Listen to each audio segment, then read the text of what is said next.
আসসালামু আলাইকুম। কেমন আছেন সবাই? আশা করি সবাই ভালো আছেন, নিরাপদে আছেন।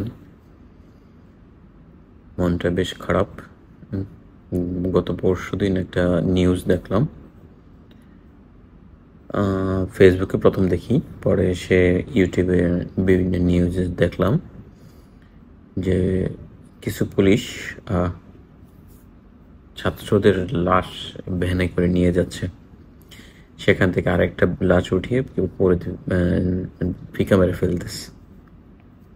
তো এই ভিডিও দেখার পর আমি মোটামুটি একটু ট্রমাতে আছি, মানে খুবই মর্মাহত হয়েছি যে কি পরিমাণ নৃশংসতা, যে একজন কি পরিমাণ নৃশংসতা হয়েছে।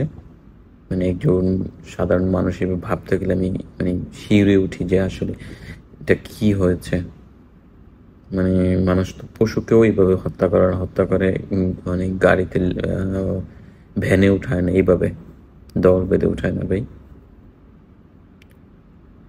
তো আসলে এটা দেখার পর আমি মোটামুটি ট্রমাতে যাচ্ছি যে আসলে আমরা বাংলাদেশের মানুষ ক্ষমতা আর টাকার জন্য কি না করতে পারি। যে যাকেদেরকে হত্যা করা হয়েছে তারা হয়তো কারো ভাই, কারো সন্তান, কত কি, তাই না? তো যারা করেছে আসলে এরা মানুষ নয়, অমানুষ বলতে পারেন। যখন নিউজটা দেখতেছিলাম প্রথম দেখলাম যে ঢাকার সাভারের আশুলিয়াতে কোন একটা অঞ্চলে এই ঘটনাটা ঘটেছে আর কি। আশুলিয়া থানা সেটার সাথে ইয়েতে ছিল। তো প্রথম 1 মিনিট সামথিং ভিডিওটা ছিল আর কি। আমি তো যখন দেখতেছিলাম না, আমি একটু স্তব্ধ হয়েছিলাম আর কি, আসলে এটা কিভাবে সম্ভব।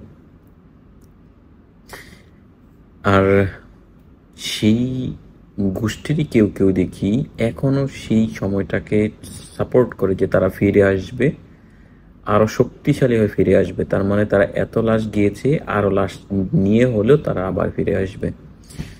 তো ভাই, সাধারণ মানুষ যারা আছেন, বিএনপি করেন, আওয়ামী লীগ, বিএনপি, জামাত, যেই দল করেন না কেন ভাই, এমন কিছু করবেন না যাতে সেই নৃশংসতা, সেই রাক্ষসরা আবার ফিরে আসে, তারা সুযোগ পায়। এই কাজটা কখনো করবেন না। দলবদ্ধ থাকুন, একসাথে থাকুন, দেশটাকে ভালোবাসেন। একটা কথা মনে রাখবেন, এই বিপ্লব যদি ব্যর্থ হয়ে যায়, পরবর্তীতে এবার যদি 1000 মানুষের মৃত্যু ঘটে, পরবর্তী বিপ্লবে মিনিমাম 10,000 মানুষের জীবন দিয়ে তারপর নতুন করে বিপ্লব করতে হবে।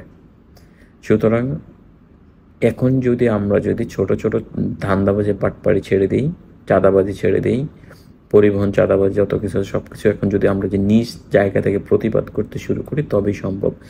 নতুবা তারা আবার ফিরে আসবে, আবার আপনাদের জীবন নিয়ে খেলবে, মুখে তালা দিতে হবে। তো আমার শিক্ষার্থী যারা আছেন, বাবারা, সোনারা যারা আছেন, বি কেয়ারফুল। বারবার বলি, সচেতন থাকবেন। কারণ ইতিমধ্যে ফেসবুকে দেখছি বিভিন্ন জন বিভিন্ন ধরনের কি বলে ভয়ঙ্কর রূপ নিয়ে ফিরবে বা ভিডিও দিচ্ছে।